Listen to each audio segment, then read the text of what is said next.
Bismillahirrahmanirrahim. Assalamualaikum warahmatullahi wabarakatuh. Di sini saya Fikri Taufik Hidayat dan Muhammad Anggi Alfian akan mempresentasikan kesempatan bisnis keluarga, kesempatan franchise, dan kesempatan membeli bisnis yang sudah ada.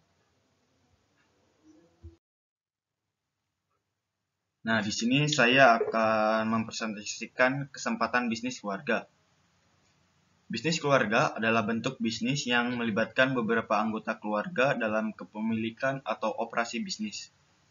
Dalam istilah bisnis, perusahaan keluarga dibagi menjadi dua jenis, yaitu yang pertama, family owned enterprise adalah sebuah perusahaan yang dimiliki oleh keluarga akan tetapi dikelola oleh para profesional dari luar lingkungan keluarga.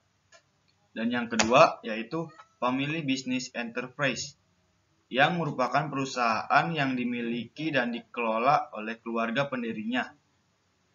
Jenis perusahaan ini ditandai dengan memegang posisi kunci di perusahaan oleh anggota keluarga. Selanjutnya, hubungan keluarga dan bisnis. Nah, hubungan keluarga dan bisnis ini banyak yang diatur atas dasar kekeluargaan dan bisnis. Meskipun keluarga dan bisnis adalah lembaga yang terpisah dengan anggota, tujuan, dan nilai masing-masing. Mereka menjadi satu atau saling terkait dalam sebuah perusahaan keluarga. Bagi banyak orang, kedua institusi yang saling terkait ini adalah bagian terpenting dari kehidupan. Selanjutnya, bagaimana mengelola bisnis keluarga? Nah, beberapa tips dan trik untuk mengelola bisnis keluarga sehingga bisnis dapat tetap berada di tengah-tengah gempuran persaingan pasar. Yaitu yang pertama, mempersiapkan penerus masa depan. Yang kedua, membedakan bisnis pribadi dari kepentingan bisnis. Yang ketiga, membangun komunikasi yang efektif. Yang keempat, menjaga integritas keluarga. Dan yang selanjutnya, membangun mentalitas langsung. Nah, kesempatan franchise menurut Bygrave tahun 1994, halaman buku 353, franchising adalah peluang bisnis di mana pemilik, produsen atau distributor sebagai pemilik franchise barang dan jasa tertentu atau merek memiliki hak anggota untuk individu atau franchising untuk menjadi agen barang lokal dan layanan sebagai imbalannya menerima pembayaran atau royalti yang telah ditetapkan. Orang yang memberikan franchising disebut franchisor, sementara orang yang menerima franchising disebut franchise. Setelah perjanjian kelimpahan franchising membuka peluang bagi pemilik franchise untuk memasuki bisnis baru dan memiliki kesempatan untuk berhasil. Ada 6 kriteria bagi perusahaan untuk mendapat jalankan bisnis waralaba yang memiliki karakteristik bisnis telah terbukti memberikan manfaat, memiliki standar untuk barang atau jasa, layanan yang ditawarkan dibuat secara tertulis, mudah diajar, dan diimplementasikan. Ada dukungan berkelanjutan dan hak kekayaan intelektual telah terdaftar. Selain itu, perusahaan dalam bentuk sertifikat pendaftaran waralaba atau disingkat STPW.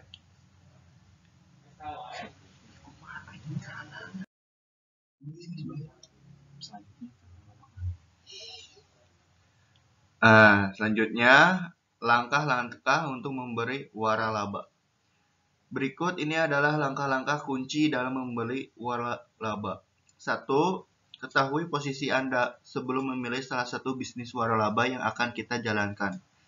Anda harus benar-benar memahami konsep bisnis terlebih dahulu dan tidak hanya menghadiri wawancara pribadi.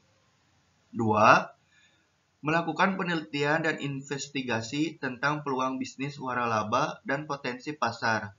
Salah satu yang dapat digunakan sebagai sumber adalah franchise, yang ada dengan bisnisnya dan juga dokumen keuangan pemilik waralaba. 3.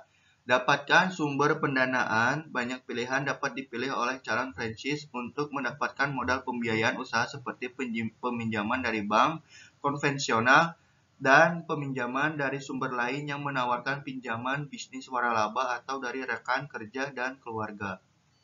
4. Bangun dan selesaikan tokonya untuk bisnis waralaba yang membutuhkan bangunan toko.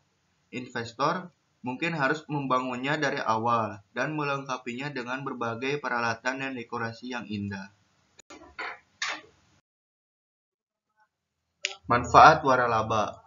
Keuntungan nyata dari waralaba adalah bahwa risiko yang ditanggung tidak sebesar memulai bisnis baru dari nol.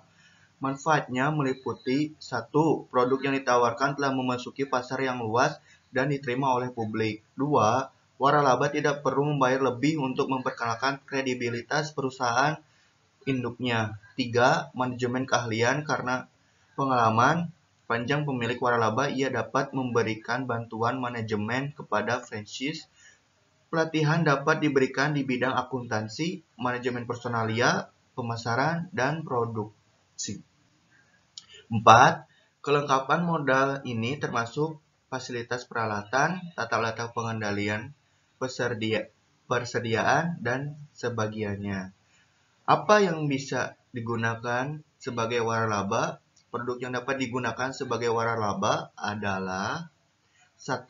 Barang dan jasa yang sudah memiliki pasar luas dan gambar yang superior. 2. Paten atau rumus desain tertentu. 3. Nama dagang atau merek dagang. 4. Perancah atau konsultan manajemen pengawasan. 5. Promosi iklan dan pembelian. 6. Kantor pusat layanan. Jadi mungkin waralaba itu perusahaan yang sudah terkenal seperti Unilever, Wings, dan juga ya produk-produk yang skala internasional yang sudah tingkatnya itu sudah berbagai macam negara waralaba itu yang saya ketahui mungkin dan saya mengerti. Untuk selanjutnya saya kembalikan lagi ke saudara Fikri. Oke, selanjutnya kesempatan membeli bisnis yang sudah ada. Ada banyak alasan mengapa seseorang memilih untuk membeli perusahaan yang sudah ada daripada membuat atau memilih bisnis baru.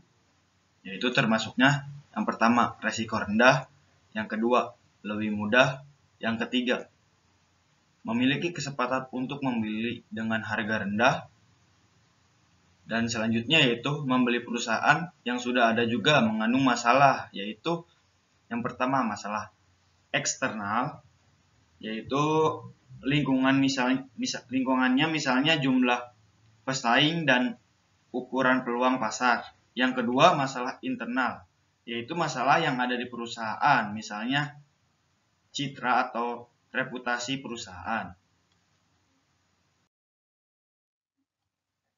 Selanjutnya keuntungan dan kerugian membeli perusahaan yang ada. Akan ada banyak peluang yang layak dipertimbangkan oleh para pengusaha yang ingin membeli perusahaan yang sudah ada.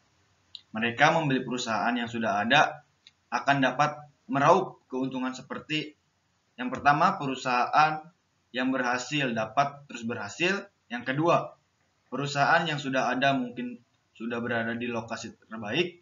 Yang ketiga, karyawan dan pemasok sudah ada. Yang keempat, peralatan yang diinstal dan kapasitas produktif sudah diketahui. Yang kelima, inventaris yang tersedia dan fasilitas pembelian kredit sudah ada.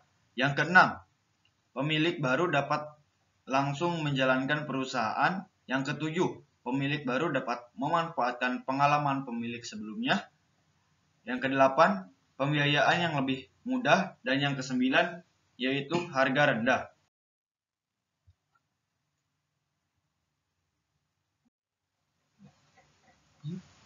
Nah, sekian yang bisa saya sampaikan dan juga teman saya yaitu Fikri. Bila ada materi yang kurang dipahami atau kurang dimengerti, boleh kita diskusi bersama. Mungkin maaf bila ada kesalahan. Kesalahan datangnya dari kami, kebenaran hanya milik Allah semata. Wabillahi taufiq wal hidayah. Wassalamualaikum warahmatullahi wabarakatuh.